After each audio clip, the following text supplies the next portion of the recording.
Welcome, everyone. I'm so glad you all came on this nice afternoon. I think I can safely say to claim that summer is over as of today, right? You can say that. And hurricane season is over also. I'd like to take this opportunity to have you turn your cell phones off, if you would. Put them on stun or whatever you're prefer to say.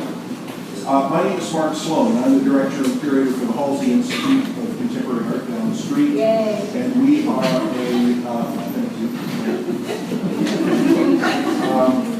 We are co-sponsoring tonight's event with a cast of thousands, which is great. I'd like to, I've been given the job of emceeing for tonight, so I'm going to introduce you to this evening's performance. I was hoping that I would be the one that standing behind the screen. That's not happening, so I have to stand out here to play. I just wanted to mention that this original and innovative mixed media performance that you're about to see presents poetry like you've never seen it before, combining poetic recitals accompanied by cast shadows, set in motion, visually projected words, customized sound, and choreographed dance. This large sheet of seamless white paper becomes a central character. The shadow of the poets and or dancers is cast upon this surface, varying in size, quantity, clarity, and gesture. These shadows thus serve as a visual instigator, transforming the performer into an artifice set in expressive motion. Blank Page Poetry is the brainchild of Jerome Meadows. Jerome was, in addition to being a longtime dear friend of mine and former exhibiting artist at the Halsey, lives in Savannah, Georgia. His bio is on the program. I hope you'll have a chance to read it. It'll take me most of the night to read that. But it was his brainchild, and he has taken this production to several other cities nationwide so far, and it's been performed in a variety of settings, in theaters and museums and all kinds of strange venues. And we're really honored that tonight we're presenting it in Charleston's most august venue for performance art, Pure Theater. Yeah. Blank Page Poetry is designed to be thematically specific to the setting in which it takes place. The issues that inform each performance are derived with regard to their importance to the local community. With the help of Charleston's own poet laureate, Marcus Amather, Jerome set out a call for poems back in the summer, and many Charleston area poets responded to his theme. It was perfect timing to tie this in with the first ever Free Verse Poetry Festival. I wanted to mention to you that we would like for you to hold your applause until the very end of the performance. Please don't applaud between. That's as a request of the producer. And I would like to just mention our generous sponsors, the City of Charleston, Office of Cultural Affairs, the National Endowment for the Arts Big Read, the Free Verse Festival, Charleston County Public Library, Pure Theater, Halsey Institute of Contemporary Art, the Schoolhouse, and Annex Dance Company. Please help me welcome Blank Page Poetry to Charleston.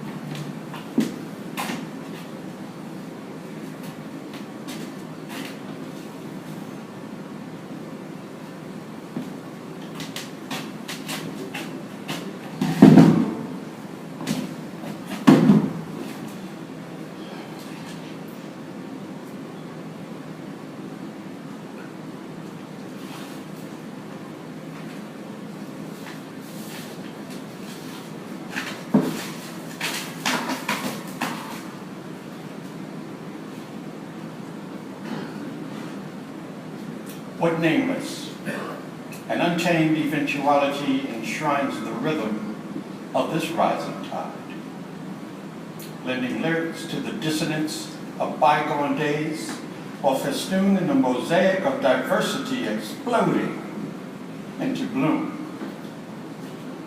Yet there are moonstruck moments when the tyranny of the tide begs questions of the ever-shifting identity of the shore, asking, How many long-standing communities have come and gone? Homes filled with living, now stripped of song. How many names, lives, means, and dreamers placed at the mercy of political demeanors? And how much more misery might our hearts contain? Can our music sustain? Shall we now poetically proclaim in words as well as shadows? And how many voices, including your own, shall it take to imbue these legacies with due respect?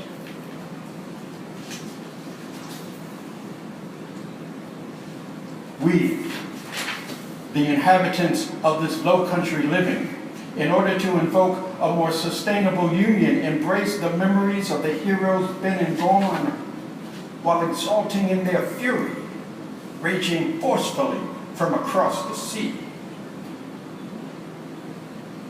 Hugo, aka Hosea. Matthew, better known as Miridane. Irma, renamed Iona. Maria, consulting with Yemenya, the proxies of a natural disordering. Wave upon wave, the rising tide receding lays bare the raw earth reality of those who initially came to inhabit this land. The Kusabo, among the first to be gentrified out of existence. As century upon century, our needs have declared the self-assigned authority to claim, to inhabit, to rename in denial the homesteads of those who have come before. Dig deep, and you will rediscover the striated history of bones and detritus piled layer upon layer. Of the toys and joys of previous new beginnings. Of the dreams and blood and sweat and sacrifice that once occupied the foundations of these places we knew as home.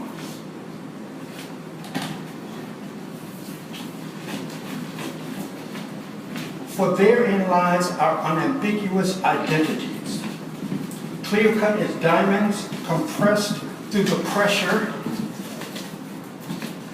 of needs upon needs disregarded.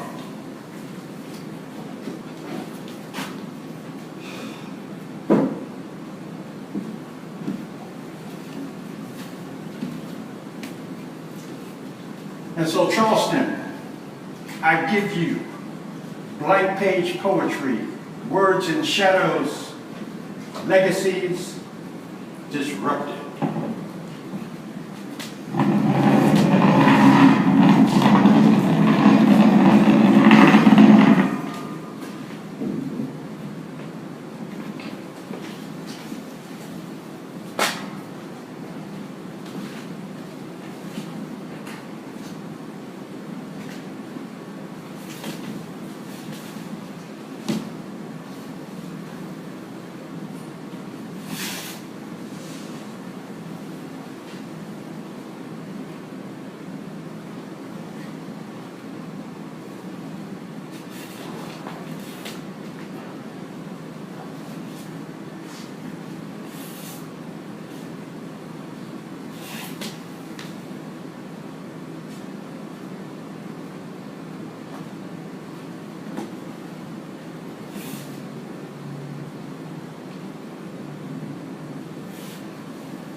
like Bordeaux Cabernet or Madagascan ground. Summoned by Englishman Mark Catesby, working for the crown, scouting for a guide while Carolina bound spotted Merlot, picking berries to make paints for the ritual blue moon. Villages on the Indian Ocean revered night skies in radiant bloom.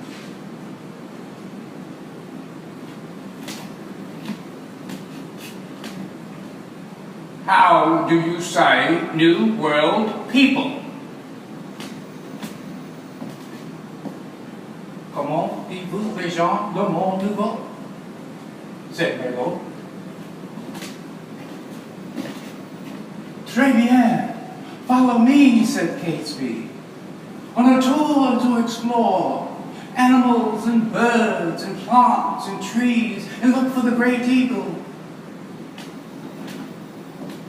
Regardez, cherchez l'aigle, Merlot replied. French was the franca lingua of learned men. Merlot followed the Englishmen in the summer of 1729.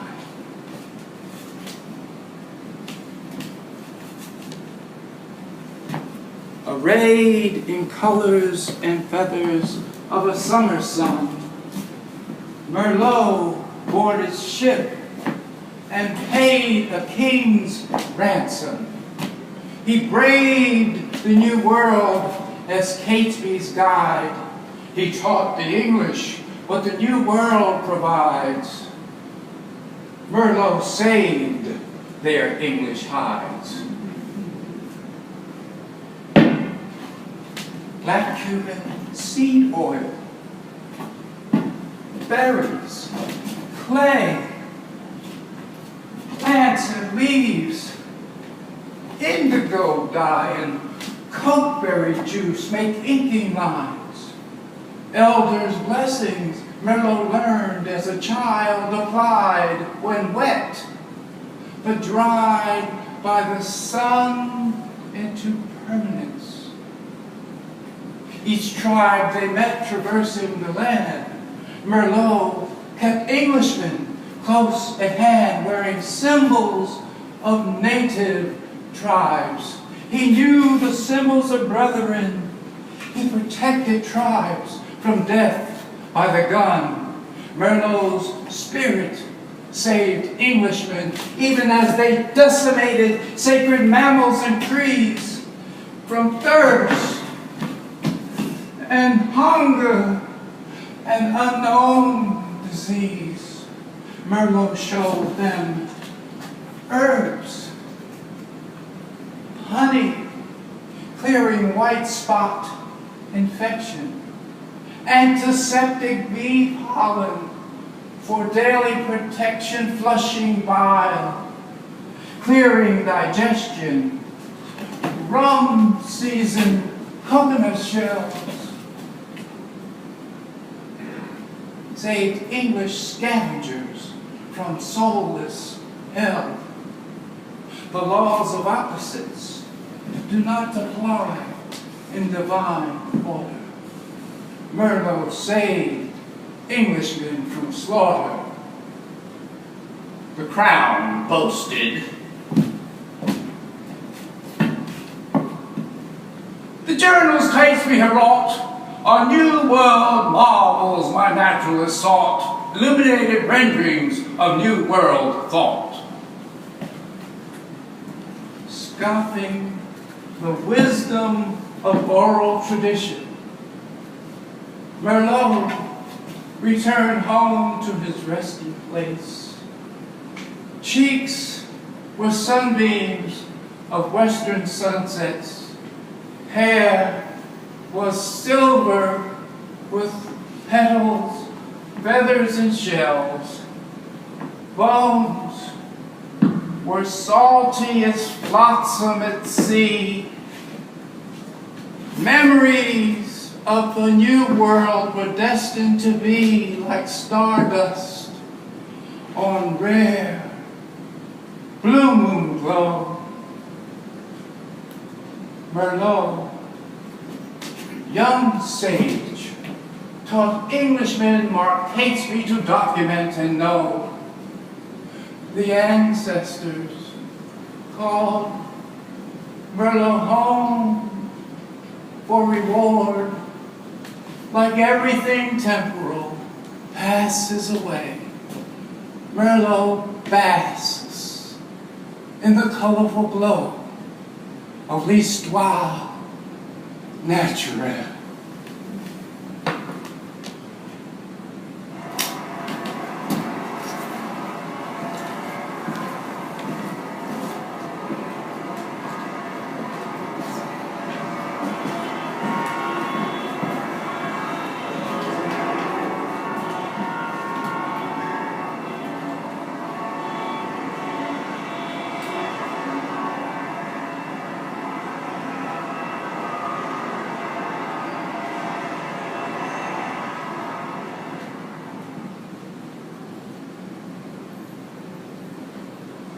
Charleston, South Carolina, where church steeples and cranes look over us and multicolored houses house live-in servants, where fast-rising hotels rise above slow-moving clouds that cast floods on the corner of America Street, where parades of one color get one day to celebrate, then hide in the shadows of gentrification, where Gullah cuisine is too expensive for Gullah people, the holy city, where the steady beat of jazz is the beat of our streets and the dialect of our past writes future conversations, where bridges and bike lanes break bread with politics while progressives preach peace with uneducated tongues, and the angel oak tree is young compared to our vanity, where $16 burgers are sold in the middle of a food desert while every community wants a piece of the pie. Grandmothers sit on porches, watching us change. The problems of our city remain the same. And I see poems everywhere in my neighborhood. They write themselves, stumble through winter's relentless stare and blinded by the bluntness of spring. They surround you before you slip into the sweet darkness of a sour night, sorting through a history of scrambled words. I am clearly the tongue-tied baby of the family, the wide-eyed wanderer who finally found a home, walking past the broken-down buildings that hold the streets together and having real conversations with America. Admiring her ball gowns down one-way streets, then washing off the doom of her repugnant perfume. I see poems everywhere in my neighborhood. They are the graffiti artists of the sky, the endless phone numbers typed in the cell phones, the puddles of alcohol that linger like rain on an unholy city. We're just searching for God amongst the ghosts within.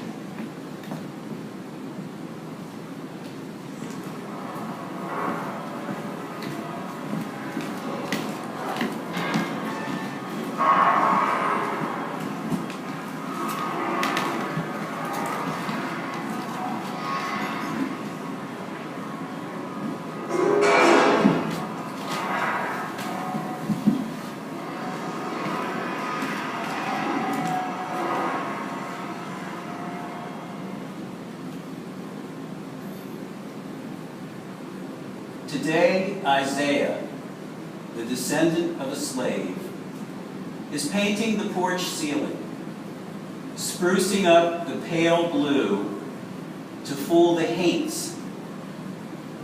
For years, the haints have not been fooled. They snicker at the dinge and float right in. But tomorrow, the spirits of the dead will look up and see blue water, which it is said they cannot pass through. Isaiah takes one last hit off his joint, stands up from the railing, puts on his plastic mask, and reaches up to spray DCL 012 Gullah Blue. Go somewhere else, we tell the haints, and the man who paints, whose mother grew up down the street, but can't afford to live here now.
southern, virginal, white teenager reaches for the doorknob, shaking a little, praying to get it right, entering the world of Mr. X, wanting to flee.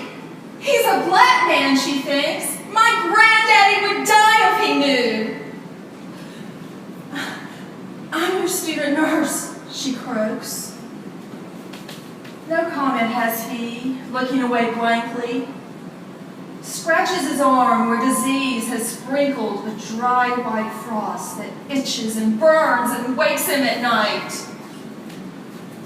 Slowly running warm, soapy water, she sees the girl in the mirror. Hair up, starch nurse's cap, seersucker uniform, looking the part, steels herself. White cotton mitt, formed on hand, trembling. She begins, softly, face first. Arms, legs, and a quick swish, swish to the most intimate areas.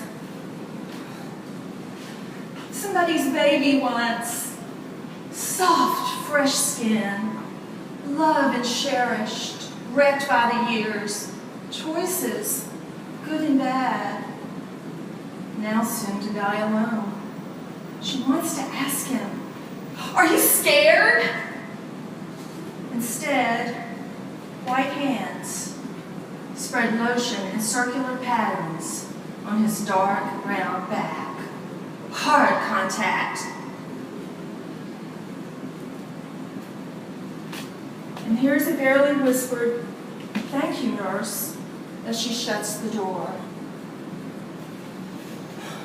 Forged thread of courage, it remains a strong wire, twisted for confidence when it comes to fears, confronting differences on the journey to carry.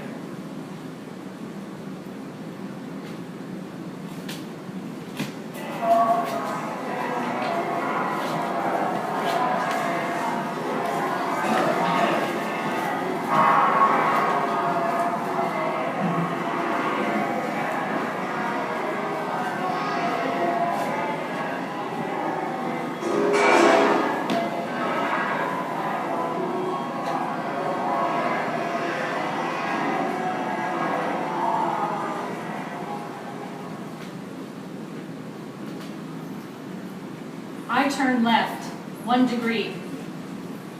I hear the news. I know it's close.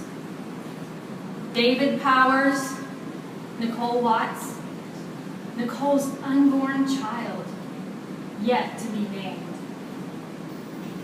I walk in and I taste the pain, the confusion, black on white, my family, my people. Sam, Nicole's mother, wants me to read the autopsy with her. He shot her in the womb. He shot her in the womb. Days of funeral. The air is hot.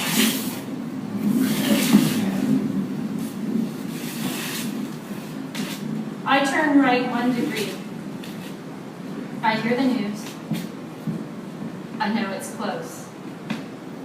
Marie Graham Hurd, Susie Jackson, Ethel Lee Lance, DePayne Middleton Doctor, Clementa C. Pinckney, Tawanza Sanders, Daniel Simmons, Sharonda Coleman Singleton, Myra Thompson. I walk in and I taste the pain, the confusion. White on black, my family, my people. Lamar tells me how Tawanza shielded his Aunt Susie. He shot them in the church. He shot all of them in the church. days of funerals. The air is gone. Murder. Murder. I turn left, I turn right. Pools of blood the same color lap at my feet. Murder in the first degree times 2. 1 degree. Horrific murders in the first degree times 2. 1 degree. The pain, the confusion, my family, my people. Make it stop.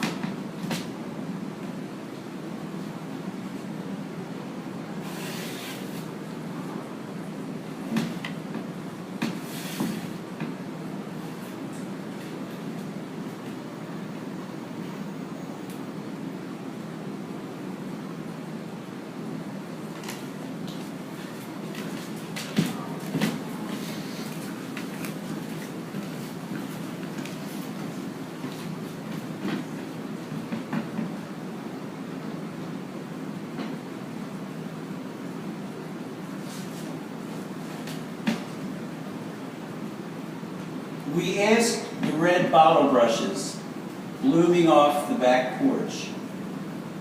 We asked the woman who was singing and writing parking tickets.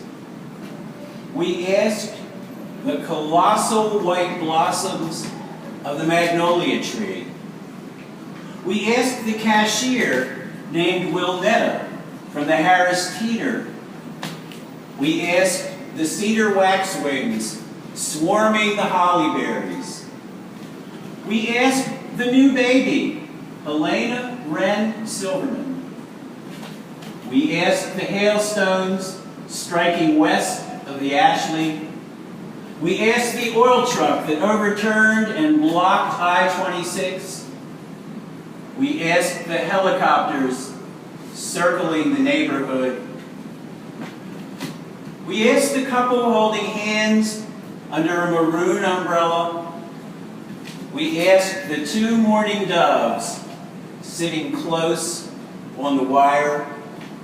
We asked the cardinal who placed a millet seed in his mate's mouth. We asked the aviator sunglasses forgotten on the porch table.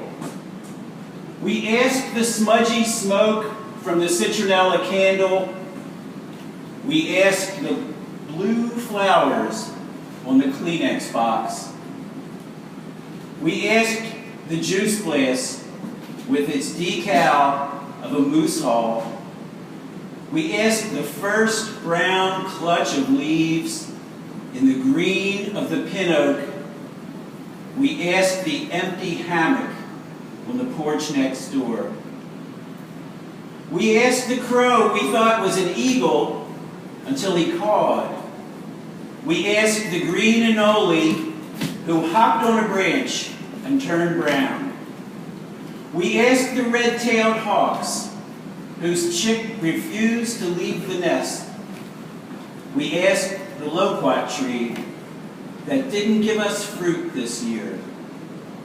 We asked the mutant sunflowers sprouting under the bird feeders. We asked our neighbor whose throat was healing from radiation. We asked the house finch on the sconce whose eye was crusted over. We asked the little boy who played dead under the pew. We asked the mockingbird who sang for 5 minutes before starting over.